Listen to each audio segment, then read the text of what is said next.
Vítej v mém světě. Jsem skvělý, úžasný, báječný, dokonalý, jedinečný, fantastický a taky zábavný a vtipný. Na začátku našeho vztahu tě budu hýčkat, budu o tebe pečovat, budu tě rozmazlovat, udělám vše, co si přeješ ještě mnohem dřív, než to stačíš vyslovit.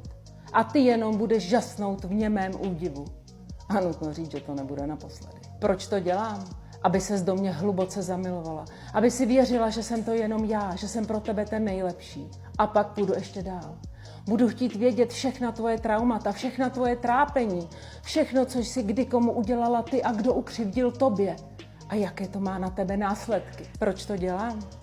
Abych to později využil pro sebe a proti tobě. Jakmile zjistím, že jsi do mě hluboce zamilovaná a že jsem to jenom já, kdo vládne tvému světu, pak začnu lhát, podvádět, manipulovat, kritizovat a ponižovat.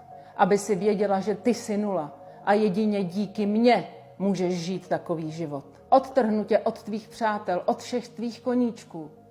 Doslova rozstřelím tvůj vlastní vnitřní svět, že nebudeš vědět, kdo jsi, nebudeš vědět, čí jsi, nebudeš vědět, jestli je den nebo noc. Budeš jenom vědět, že jsem tady já. Proč to dělám? Aby nikdo nikdy na světě nezjistil, jak jsem hluboce zraněný. A řeknu to teď a už nikdy. A díky tomu jsem velmi, velmi nesebevědomý a téměř stále nejistý. A nejvíc, čeho se bojím a mám panický strach z odmítnutí. Jakmile se jen letmo dotkneš této mé slabosti nebo bolesti, ucítíš můj vztek, budu zlý, krutý, nenávistný, možná i násilný.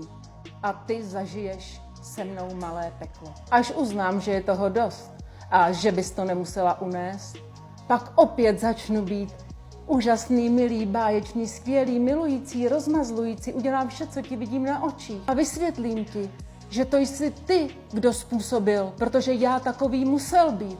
Protože ty jsi udělala něco nebo řekla něco a já jsem prostě neměl jinou volbu. A jakmile mi uvěříš a opět budeš věřit tomu, že se budeme mít úžasně, báječně a skvěle, opět začnu lhát, manipulovat, podvádět a tak dále. Vytvoří mezi námi traumatické pouto, které jenom těžko opustíš. Proč to dělám? Abys mě milovala, obdivovala, aby si prostě mě vynášela neustále do nebes.